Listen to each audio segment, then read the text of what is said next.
ශ්‍රිතයක වසම සහ වසම ප්‍රතිබිම්බය සහ පරාසය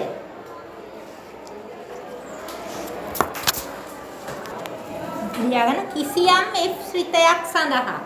කිසියම් f කියන්නේ ෆන්ක්ෂන් f ශ්‍රිතයක් සඳහා capital X යනු capital X යනු x ස්වායත්ත විචල්‍යයට x ස්වායත්ත විචල්‍යයට x ස්වායත්ත විචල්‍යයට ගත හැකි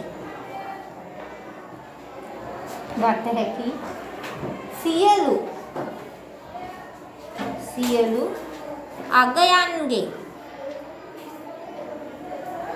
අගයන්ගෙන් පමණක් සමන්විත කුලකයක් x ට ගත හැකි සියලු අගයන්ගෙන් පමණක් සමන්විත කුලකයක් x ට capital X ට f ශ්‍රිතයේ වසමට ඉංග්‍රීසියෙන් කියන්නේ ඩොමේන් DOMAIN f ශ්‍රිතයේ වසම මේක මෙහෙම දක්වනවා df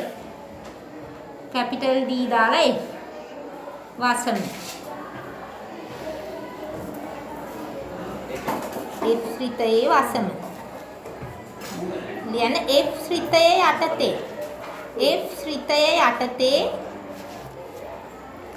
y පරායත්ත විචල්‍යයට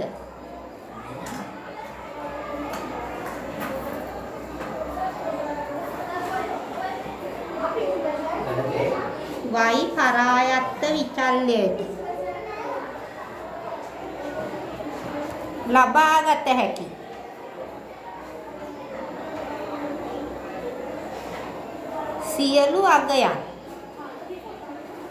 සියලු අගයන් අඩංගු වන capital Y ට f ශ්‍රිතයේ සහ වසම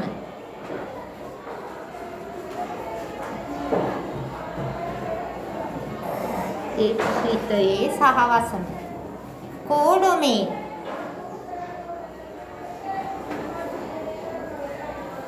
සහ වසමයයි කියනු ලැබේ.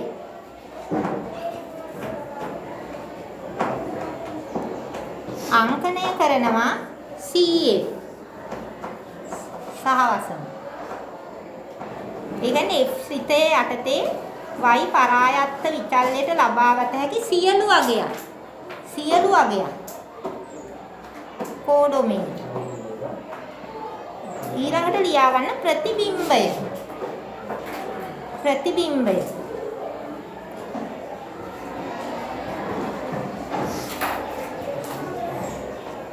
ඉමේජ් ලියාගන්න xhi ඒ කියන්නේ වසමේ xhi simple x නම් අවයවයට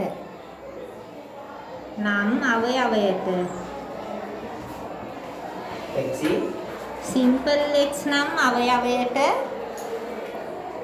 අනුරූපව f ශ්‍රිතය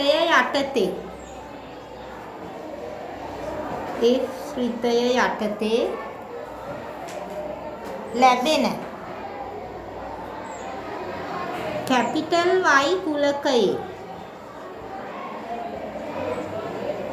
capital Y කුලකයේ අවයවය simple y නම් එවිට simple y ට F ශ්‍රිතය යටතේ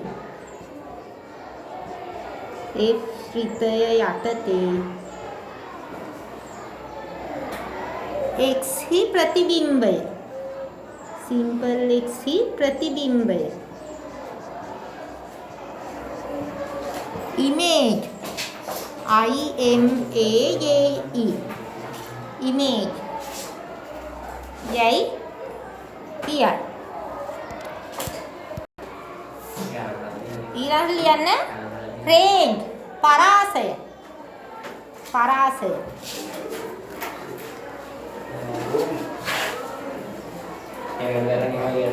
පරාසය ලියන්න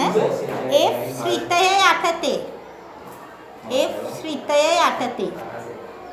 F ශ්‍රිතය යටතේ ලැබෙන සියලු ප්‍රතිබිම්බ වලින් F ශ්‍රිතය යටතේ ලැබෙන සියලු ප්‍රතිබිම්බ වලින් පමණක්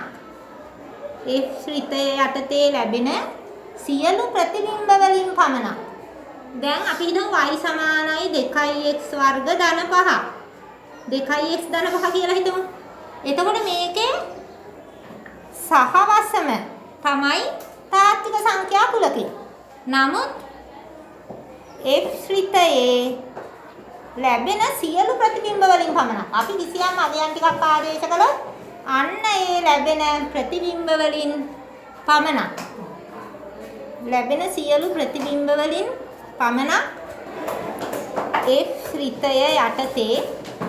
ලැබෙන සියලු ප්‍රතිබිම්බ වලින් පමණක් සමන්විත කුලකයට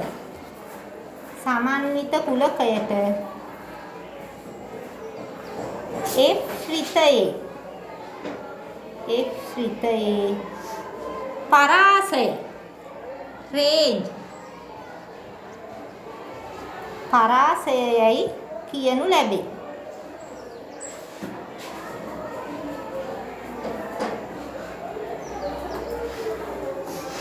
එතකොට මේ ඩොමේන් කෝඩොමේන් සහ රේන්ජ් ඒ වගේම දැන් පරාසය සහ වසමේ උපකුලකයක් පරාසය සහ වසමේ උපකුලකයක් පරාසය RF උපකුලකයක් වෙනවා සහ වසමේ පරාසය සහ වසමේ උපකුලකයක්